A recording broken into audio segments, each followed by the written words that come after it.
Hi സുഹൃത്തുക്കളെ, I+ training സൊല്യൂഷൻസിലേക്ക് എല്ലാവർക്കും സ്വാഗതം. ഇന്ന് നമ്മൾ പറയാൻ പോകുന്ന ഒരു പ്രധാനപ്പെട്ട വിവരമാണ്. അതായത് നമ്മുടെ LP UP അസിസ്റ്റന്റ് പരീക്ഷ, ആ പരീക്ഷ വളരെ വേഗം അടുത്തുകൊണ്ടിരിക്കുകയാണ്. അതിൻ്റെ നോട്ടിഫിക്കേഷൻ നമ്മൾ ഈ മാസം തന്നെ നമ്മൾ പ്രതീക്ഷിക്കുകയാണ്. ഡിസംബർ അവസാനത്തോടുകൂടി ഈ പരീക്ഷയ്ക്കുള്ള നോട്ടിഫിക്കേഷൻ പബ്ലിക് സർവീസ് കമ്മീഷന് അനൗൺസ് ചെയ്യുമെന്ന് നമ്മൾ പ്രതീക്ഷിക്കുന്നു. അതല്ലെങ്കിൽ തൊട്ടടുത്ത മാസങ്ങളിൽ ഏതായാലും നമ്മൾ ഉടൻ പ്രതീക്ഷിക്കുകയാണ്. ഈ പരീക്ഷയ്ക്ക് വേണ്ടി നിങ്ങൾ വളരെയധികം കുട്ടികൾ ഇതിനുവേണ്ടി തയ്യാറെടുത്ത് കൊടുത്തിരിക്കുകയാണെന്നത് വളരെ വ്യക്തമായി നമുക്ക് അറിയാം. ഇനി ഏതെങ്കിലും കുട്ടികൾ ഈ പരീക്ഷയ്ക്ക് വേണ്ടി തയ്യാറെടുക്കാനായിട്ട് ഉണ്ടെങ്കിൽ തീർച്ചയായിട്ടും അവർക്ക് ഇനിയും നമുക്ക് പഠിക്കുവാനായിട്ടുള്ള അവസരമുണ്ട്, സമയമുണ്ട്. ഇനി ഒരല്പം പോലെ സമയം കളയാതെ എത്രയും വേഗം നമ്മൾ ഈ പറയുന്ന പാഠഭാഗങ്ങൾ പഠിക്കുവാനായിട്ട് ശ്രമിക്കുക. ഈ പാഠഭാഗങ്ങൾ സിലബസ് അനുസരിച്ചുള്ള പാഠഭാഗങ്ങൾ കവർ ചെയ്യുന്ന കോഴ്സുകളാണ് ഐ+ ട്രെയിനിങ് സൊല്യൂഷൻസ് ഒരുക്കിയിരിക്കുന്നത്. ആ കോഴ്സുകളിൽ താല്പര്യമുള്ള കുട്ടികൾക്ക് അത് ജോയിൻ ചെയ്യാവുന്നതാണ്. ഈ പ്രത്യേകമായിട്ടുള്ള ഈ മാസം നമ്മൾ ഡിസ്കൗണ്ട് കൂടി അനൗൺസ് ചെയ്തിട്ടുണ്ട്. അത് പരമാവധി പ്രയോജനപ്പെടുത്തുവാനായിട്ട് ശ്രദ്ധിക്കുക. ഏതാനും ചില ചോദ്യങ്ങളിലേക്ക് നമുക്ക് ഒന്ന് കടന്നു നോക്കാം. LP UP അസിസ്റ്റന്റ് പരീക്ഷയ്ക്ക് ചോദിക്കാൻ സാധ്യതയുള്ള ഒരു ചോദ്യമാണ്, സയൻസുമായി ബന്ധപ്പെട്ടതാണ്. വിളക്ക് തിരിയിൽ എണ്ണ കയറുന്നതിൻ്റെ പിന്നിലെ ശാസ്ത്ര തത്വം എന്താണ്? വിളക്ക് തിരിയിൽ എണ്ണ കയറും. നമുക്കറിയാം, നേരത്തെ പഴയ കാലത്തൊക്കെ നമ്മൾ മണ്ണെണ്ണ വിളക്കൊക്കെ ഉപയോഗിക്കുമായിരുന്നു. ആ മണ്ണെണ്ണ ഒഴിച്ച് ആ ഒരു വിളക്ക് അങ്ങനെ കത്തിക്കാൻ തുടങ്ങി കഴിഞ്ഞാൽ ആ മണ്ണെണ്ണ തിരുവോളം കത്തിക്കൊണ്ടേയിരിക്കും അല്ലേ. അടിത്തട്ടിൽ അല്പം എണ്ണ ഉണ്ടെങ്കിലും ആ എണ്ണ മുകളിലേക്ക് കയറി അത് കത്തിക്കൊള്ളും. അപ്പം അത് മണ്ണെണ്ണ തീരുന്നവരെയും ഈ വിളക്ക് കത്തുന്നു. അതിന് ഒരു തത്വമുണ്ട്, ഒരു ശാസ്ത്ര തത്വമുണ്ട്. എന്താണ് ആ ശാസ്ത്ര തത്വം എന്നാണ് ഇവിടെ 4 ഓപ്ഷൻസ് ആണ് കൊടുത്തിരിക്കുന്നത്. പ്രബലബലം, അഡ്ഹീഷന്, വിസ്കോസിറ്റി, കേശിയത്വം. ഇതാണ് 4 ഓപ്ഷനുകൾ. നിങ്ങൾക്കറിയാവുന്ന ഒരു ചോദ്യമായിരിക്കും ഇത്. അതിൻ്റെ ആൻസർ ഏതാണ്? ഡി എന്ന് പറയുന്ന ഓപ്ഷനാണ് കേശിയത്വം.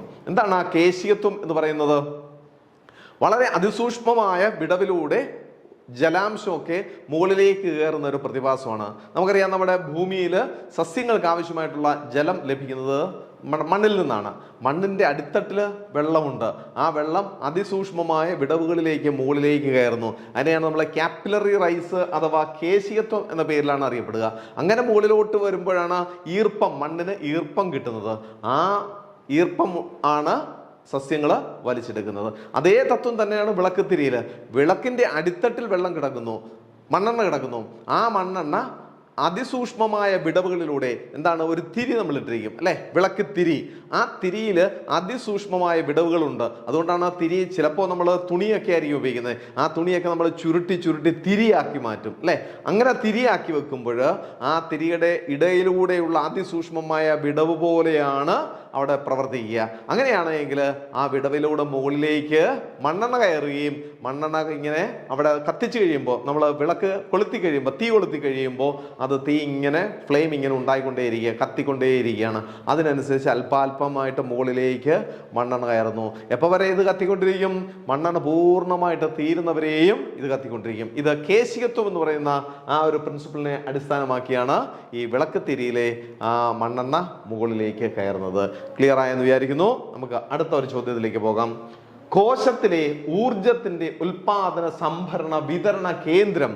നമുക്കറിയാം, ജീവികളുടെ ശരീരം നിർമ്മിച്ചിരിക്കുന്നത് കോശങ്ങൾ എന്ന് പറയുന്ന ഒരു അടിസ്ഥാനപരമായിട്ടുള്ള ഒരു ഘടകം കൊണ്ടാണ്. ആ കോശത്തിൽ ഏറ്റവും പ്രധാനപ്പെട്ട ഒരു ഓർഗനൽ അല്ലെങ്കിൽ കോശാംഗം ഏതാണ്? മർമ്മമാണ് കോശത്തിലെ പ്രവർത്തനങ്ങളെയൊക്കെ നിയന്ത്രിക്കുന്നത്. മർമ്മത്തിന് വെളിയിലുള്ളതിനെ എല്ലാത്തിനെയും കൂടെ ചേർത്ത് പറയുന്നവരാണ് കോശദ്രവ്യം അഥവാ സൈറ്റോപ്ലാസം എന്നാണ് പറയുന്നത്. ആ സൈറ്റോപ്ലാസിനകത്ത് നോക്കിയാൽ നിരവധി കോശാംഗങ്ങൾ ഉണ്ടായിരിക്കും. എന്തൊക്കെയാണ് കോശാംഗങ്ങൾ?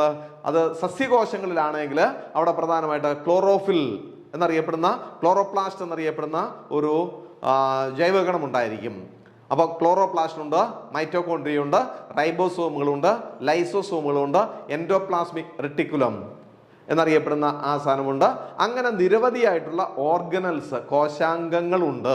അതിനകത്ത് സസ്യകോശങ്ങളിലും ജന്തുകോശങ്ങളിലുമുള്ള കോശാംഗങ്ങളുമുണ്ട്, സസ്യകോശങ്ങളിൽ മാത്രമുള്ള കോശാംഗങ്ങളുണ്ട്.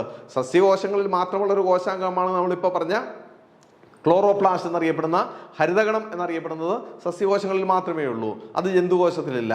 എന്നാൽ സസ്യകോശത്തിലും ജന്തുകോശത്തിലും ബാക്കി നിരവധിയായിട്ടുള്ള കോശാംഗങ്ങളുണ്ട്. അതിൽ ഒരു കോശാംഗമാണ് മൈറ്റോകോൺട്രിയ. ഇവിടെ ന്യൂക്ലിയസ് കൊടുത്തിരിക്കുന്നു, മൈറ്റോകോൺട്രിയ കൊടുത്തിരിക്കുന്നു, പ്ലേറ്റ്ലെറ്റ് കൊടുത്തിരിക്കുന്നു, കോശസ്തരം. കോശസ്തരം നമുക്കറിയാം, ഒരു കോശത്തിന്റെ ഏറ്റവും പുറമേ കാണപ്പെടുന്ന ബൗണ്ടറി, അതായത് ജന്തുകോശത്തിലാണെങ്കിൽ ഏറ്റവും പുറമേ കാണപ്പെടുന്നത് കോശസ്തരമാണ്. അതിനെ പ്ലാസ്മ സ്തരം എന്നും പറയാറുണ്ട്. സസ്യകോശങ്ങളിലാണെങ്കിൽ സെൽവാളാണ്. സെൽവാളിനകത്താണ് എന്തുള്ളത്? ഈ കോശസ്തരം കാണപ്പെടുക. അപ്പൊ അത് കോശസ്തരം, അത് ഊർജവുമായി ബന്ധപ്പെട്ടതല്ല. രണ്ടാമത് പ്ലേറ്റ്ലെറ്റുകൾ എന്നറിയപ്പെടുന്ന ഒരു ഓർഗനിനെ കുറിച്ച് നമ്മൾ കേട്ടിട്ടുണ്ട്. അതെന്താണ്? പ്ലേറ്റ്ലെറ്റുകൾ നമ്മുടെ രക്തത്തിനകത്ത് കാണപ്പെടുന്നതാണ്. രക്തമാർഗില്ല, സസ്യങ്ങൾക്കില്ല. അപ്പോൾ അത് ജന്തുക്കളിൽ മാത്രം കാണപ്പെടുന്നതാണ് രക്തകോശങ്ങൾ. രക്തകോശങ്ങളിലൊരെണ്ണമാണ് പ്ലേറ്റ്ലെറ്റുകൾ. ഈ പ്ലേറ്റ്ലെറ്റുകൾ എന്തിനു സഹായിക്കുന്നു നമ്മൾ പഠിച്ചേക്കുന്നത്? ആ പ്ലേറ്റ്ലെറ്റുകളാണ് നമ്മുടെ ശരീരത്തിലെ രക്തം കട്ട പിടിക്കുവാനായിട്ട്. എന്തെങ്കിലും മുറിവുണ്ടായി കഴിഞ്ഞ് കഴിഞ്ഞാൽ ആ മുറിവിൽ നിന്ന് രക്തം പുറത്തേക്ക് വരും, അല്ലേ? അതൊരു ബ്ലീഡിങ് ആയിട്ട് നിരന്തരം അങ്ങ് രക്തം ഒഴുകി പോകത്തില്ല. നമുക്കറിയാം, ഏതാനും സെക്കൻഡുകൾ കഴിയുമ്പോൾ അല്ലെങ്കിൽ ഒരു മിനിറ്റ് കഴിയുമ്പോഴേക്കും ആ രക്തം പതുക്കെ കട്ട പിടിക്കാൻ തുടങ്ങും. ചെറിയ മുറിവുകളാണെങ്കിൽ. വലിയ മുറിവുകളാണെങ്കിൽ അത് നന്നായിട്ട് ഒഴുകിക്കൊണ്ടിരിക്കും. അപ്പം നമ്മൾ എന്ത് ചെയ്യണം? അതിന് തൊട്ട് മുകളിലായിട്ട് നന്നായിട്ട് മുറിവ് കെട്ടിക്കൊണ്ട് വേണം ഹോസ്പിറ്റലിലേക്ക് പോകാൻ. ആർട്ടറികളൊക്കെയാണ് മുറിഞ്ഞേക്കുന്നതെങ്കിൽ അവിടെ സ്റ്റിച്ച് ചെയ്യേണ്ടി വരും. ആ പ്രധാനപ്പെട്ട നരമ്പുകൾ ആ മുറിഞ്ഞിട്ടിരിക്കുന്നെങ്കിൽ അത് സ്റ്റിച്ച് ചെയ്ത് മാത്രമേ ആ ബ്ലീഡിങ് നിർത്താനൊക്കെ ഉള്ളൂ. ഇവിടെയാണെങ്കിൽ ചെറിയ മുറിവുകളാണെങ്കിൽ ഉടൻ കട്ട പിടിക്കും. ഈ കട്ട പിടിക്കുന്നതിന് സഹായിക്കുന്ന ഒരു കോശാംഗമാണ് പ്ലേറ്റ്ലെറ്റുകൾ എന്ന പേരിൽ അറിയപ്പെടുന്നത്. അപ്പോൾ അതല്ല. പിന്നീട് ന്യൂക്ലിയസ്, നമ്മൾ പറഞ്ഞു ന്യൂക്ലിയസ് എല്ലാ പ്രവർത്തനങ്ങളെയും നിയന്ത്രിക്കുവാനായിട്ടുള്ള ഒരു കോശാംഗമാണ് ന്യൂക്ലിയസ് എന്നറിയപ്പെടുന്നത്. പിന്നെ ഏതാണ്? മൈറ്റോകോൺട്രിയ. മൈറ്റോകോൺട്രിയ എന്നറിയപ്പെടുന്ന കോശാംഗം സസ്യകോശങ്ങളിലും ജന്തുകോശങ്ങളിലും ഉണ്ട്. മൈറ്റോകോൺട്രിയയെ വിളിക്കുന്ന ഒരു പേരുണ്ട്, ഒരു വിളിപ്പേരുണ്ട്. എന്താണെന്ന് ഓർമ്മയുണ്ടോ? ആ വിളിപ്പേരാണ് power house of the cell, അല്ലേ? പവർ ഹൗസ് എന്നാണ് വിളിക്കുന്നത്. പവർ ഹൗസ് എന്നറിയപ്പെടുന്ന കോശാംഗം ഏത്? നമ്മൾ പഠിച്ചിട്ടുള്ളതാണ് മൈറ്റോകോൺട്രിയ. താഴത്തെ ക്ലാസ്സുകളിൽ 8ാം ക്ലാസ്സിലെയും ഒക്കെ സയൻസിനകത്തുണ്ട്. ഏത് കോശാംഗമാണ് പവർ ഹൗസ് എന്ന് വിളിക്കുന്നത്? പവർ ഹൗസ് എന്ന് വിളിക്കുന്നത് മൈറ്റോകോൺട്രിയ. എന്തുകൊണ്ടാണ് മൈറ്റോകോൺട്രിയയെ പവർ ഹൗസ് എന്ന് വിളിക്കുന്നത്? എനർജി നിർമ്മിക്കുന്ന, ഊർജം നിർമ്മിക്കുന്നത് മൈറ്റോകോൺട്രിയയിലാണ്. ഊർജം സംഭരിക്കപ്പെടുന്നത് മൈറ്റോകോൺട്രിയയിലാണ്. ഊർജം വിതരണം ചെയ്യുന്നത് മൈറ്റോകോൺട്രിയയാണ്. അതുകൊണ്ടാണ് മൈറ്റോകോൺട്രിയയെ പവർ ഹൗസ് എന്ന് വിളിക്കുന്നത്. നമ്മൾ പഠിച്ചിട്ടുണ്ടല്ലോ. അപ്പോൾ ഇതിന്റെ രണ്ടാമത്തെ ഉത്തരം എന്താണ്? ഓപ്ഷൻ ബി, മൈറ്റോകോൺട്രിയ എന്നുള്ളതാണ്.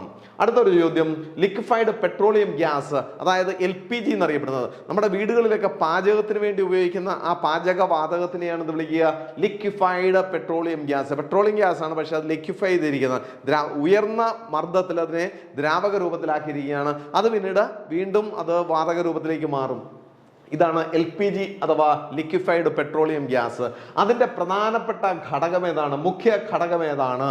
അതിനകത്ത് 1 propyne, 2 പെൻറ്റൈന്, 3 ഹെക്സൈന്, 4 butyne. Option D butyne ആണ് അതിന്റെ കറക്റ്റ് ആൻസർ. ലിക്വിഫൈഡ് പെട്രോളിയം ഗ്യാസിന്റെ പ്രധാനപ്പെട്ട ഘടകം എന്ന് പറയുന്നത് ബ്യൂട്ടൈൻ എന്നറിയപ്പെടുന്ന ഒരു വാതകമാണ്. അടുത്തത് 4ാമതൊരു ചോദ്യം നോക്കുക. പ്രാഥമിക വർണ്ണങ്ങൾ അഥവാ പ്രൈമറി കളേഴ്സ് 3 എണ്ണം മാത്രമേ ഉള്ളൂ എന്ന് സിദ്ധാന്തിച്ചത് ഏതാണ്? ആ 3 കളറുകൾ. ഒന്ന് നമുക്കറിയാം, റെഡ്, 2 ബ്ലൂ, 3 യെല്ലോ. 3 കളറുകളാണ്. ചുവപ്പ്, നീല, മഞ്ഞ. ഇവയാണ് എന്ത് വിളിക്കുക? പ്രാഥമിക വർണ്ണങ്ങൾ, പ്രൈമറി കളേഴ്സ് എന്ന് വിളിക്കുന്നത്. ആ പ്രാഥമിക നിറങ്ങൾ ചേർന്ന് കഴിയുമ്പോൾ സെക്കൻഡറി കളേഴ്സ് ഉണ്ടാവും, അല്ലേ? ആ സെക്കൻഡറി കളേഴ്സും ഉണ്ട് 3 എണ്ണം. പിന്നീട് സെക്കൻഡറി കളേഴ്സും പ്രൈമറി കളേഴ്സും വീണ്ടും ചേർന്ന് കഴിയുമ്പോൾ അവിടെ ടെർഷറി കളേഴ്സ് ഉണ്ടാകും. അത് 6 എണ്ണമുണ്ട്. നമ്മുടെ നോട്ട്സിനകത്ത് അതുണ്ട്. അപ്പോൾ പ്രാഥമിക വർണ്ണങ്ങൾ 3 എണ്ണം മാത്രമേ ഉള്ളൂ എന്ന് സിദ്ധാന്തിച്ച ശാസ്ത്രജ്ഞനാര് എന്നുള്ളതാണ് ചോദ്യം. എ എന്ന് പറയുന്നത് option Thomas Young, B Galileo, C V Raman, D Marie Curie. അപ്പോൾ പ്രാഥമിക വർണ്ണങ്ങൾ 3 എന്ന് കണ്ടുപിടിച്ച ശാസ്ത്രജ്ഞനാണ് തോമസ് യങ് എന്നറിയപ്പെടുന്ന ശാസ്ത്രജ്ഞനാണ് ഈ പ്രൈമറി കളേഴ്സ് 3 എണ്ണമാണെന്ന് കണ്ടുപിടിച്ചത്. ഓക്കെ, നമുക്ക് അടുത്ത ഒരു ചോദ്യത്തിലേക്ക് പോകുന്നു. രക്തബാങ്കുകളിൽ രക്തം സൂക്ഷിക്കുന്നത് എത്ര ഡിഗ്രി സെൽഷ്യസിലാണ്? രക്തബാങ്കിൽ നമുക്കറിയാം, ബ്ലഡ് ബാങ്കിൽ ഇങ്ങനെ ബ്ലഡ് സൂക്ഷിച്ചു വെച്ചിട്ടുണ്ട്. ആരിൽ നിന്ന് വേണമെങ്കിലും സ്വീകരിക്കാം. അത് സ്വീകരിച്ചതിന് ശേഷം അത് പ്രത്യേകം ബാഗുകളിലാക്കി ബ്ലഡ് ബാങ്കുകളിൽ അത് സൂക്ഷിക്കുകയാണ്. അതെങ്ങനെയാണ് സൂക്ഷിക്കുന്നത്? അത് ഫ്രീസ് ചെയ്താണ് സൂക്ഷിക്കുന്നത്, തണുപ്പിച്ചാണത് സൂക്ഷിക്കുന്നത്. അത് എത്ര ഡിഗ്രി സെൽഷ്യസിലാണ്? നമുക്കറിയാം, വെള്ളമൊക്കെ ഐസായി മാറണമെങ്കിൽ 0 ഡിഗ്രി സെൽഷ്യസിലാണ്. നമ്മുടെ ഫ്രിഡ്ജുകളിലെ ഫ്രീസറുകളിലൊക്കെ ആണെങ്കിൽ 0 ഡിഗ്രിയിൽ താഴെയുള്ള ഊഷ്മാവാണ്. അപ്പോൾ ഇവിടെ രക്തബാങ്കിൽ എത്ര ഡിഗ്രി ഊഷ്മാവിലാണ് ബ്ലഡ് സൂക്ഷിക്കുന്നത്? 0 degree Celsius, 4 degree Celsius, -1 degree Celsius, 8 degree Celsius. Answer option B, 4 degree സെൽഷ്യസിലാണ് രക്തബാങ്കിൽ രക്തം സൂക്ഷിക്കുന്നത്.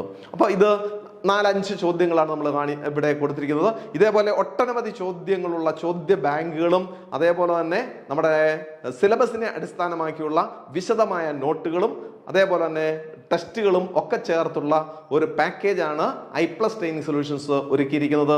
ഇതിൽ താല്പര്യമുള്ള കുട്ടികൾക്ക് ഈ ഐപ്ലസ് ഇതിന് ഡിസ്ക്രിപ്ഷനിൽ കൊടുത്തിരിക്കുന്ന നമ്പറിൽ കോൺടാക്ട് ചെയ്ത് അതിൽ അഡ്മിഷൻ നേടി വിജയം ഉറപ്പാക്കുവാൻ ശ്രമിക്കുക.